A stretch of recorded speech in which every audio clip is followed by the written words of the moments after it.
Hello car lovers driving the 2023 Honda CRV Touring Hybrid.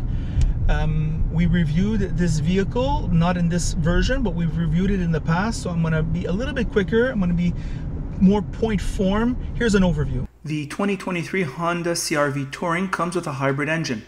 The combined output is 181 horsepower and 247 pounds of torque. There is an eCVT, an all-wheel drive, and 19-inch wheels. CRV has a 4-wheel independent suspension, the full suite of Honda driving aids that includes low-speed cruise control, acoustic glass, perforated leather seats, 5-person seating capacity, 9-inch display with nav, and 12-speaker Bose audio. It does 6 liters per 100 kilometers in the city, 6.9 on the highway. This is bigger than any CRV of the past. It is also more expensive than any CRV of the past. In Quebec, purchased over 60 months with taxes, Touring goes for $1,170 a month. We tested a cheaper model earlier this year. Check it out for a more fuller review. So we're back. What to say about this vehicle? This vehicle in the province of Quebec costs $53,000 with taxes. It is almost $60,000 financed over 60 months. It is way over $1,000 a month. Wow, I mean, and I'm feeling on this interior more of a Honda Civic interior than a Honda Accord interior. And yet I feel with the price I should be getting a little bit more Accord and a little bit less Civic. Well, let's go over that. Let's break that down, which is still an excellent vehicle.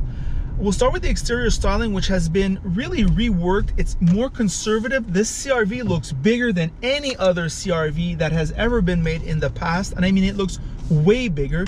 It is very big on the inside. So was the last one, but this one is very big too.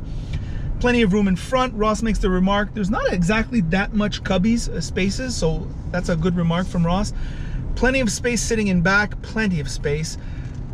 Big trunk. I mean, this from a practicality standpoint is very good. You don't get a panoramic roof and you don't get a heads-up display, which is notable. You do get Bose sound system. You get a decent infotainment. You do get a decent dashboard. Lots of piano black here.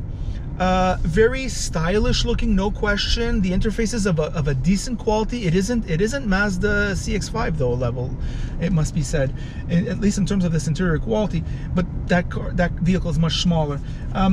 But the interfaces are fine. The Honda driving aids are very good. It is super quiet on the highway.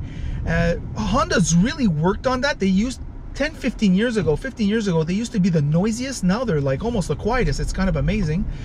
A competent drivetrain. Ross is getting 6.5 liters for his week. That includes city driving. That's very good. Very, very good.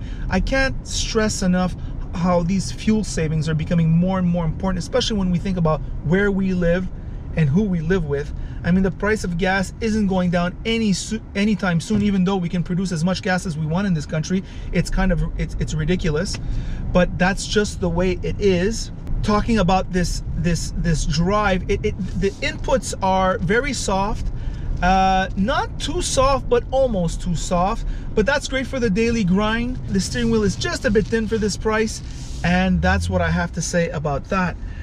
These seats are wonderful. The Honda seats have always been excellent, and the tradition continues. The great thing about this hybrid system, I must say, is especially when you're here in this urban environment, the stop and go, you keep the same mileage.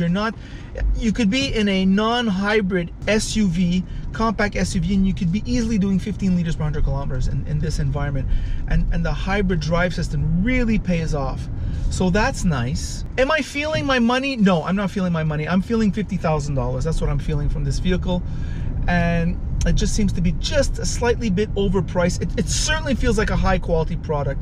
And as the Italians say, quality is remembered long after price is forgotten. So therefore, I have to highly recommend this vehicle on the purchase. I will recommend it on the lease. You're gonna pay for it though.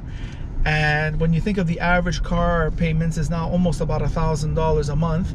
Also, when you think about in the province of Quebec, we do have envy taxes, right? We have people here who are very envious, who maybe don't want to get up and work as hard as others, and they want to blame others for their failures. Well, on vehicles over $40,000, there is that tax, and this is a middle-class vehicle. I mean, this is definitely middle class. So I don't know what to say about that.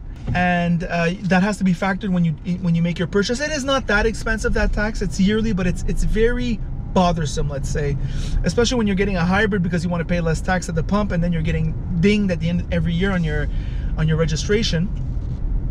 It's something to think about. However, it's undeniable that this vehicle has great qualities. I mean, it does everything right. It does nothing wrong. The comfort level is way above average, it must be said. This very competent interior design, the Honda driving aids, once again, that are very easy to use. And those are my thoughts on the very good Honda CRV 2023 Touring Hybrid. By the way, if you like this vehicle, like it. If you don't like it, don't like it. And if you really like it, well then of course, you should subscribe. And that is it.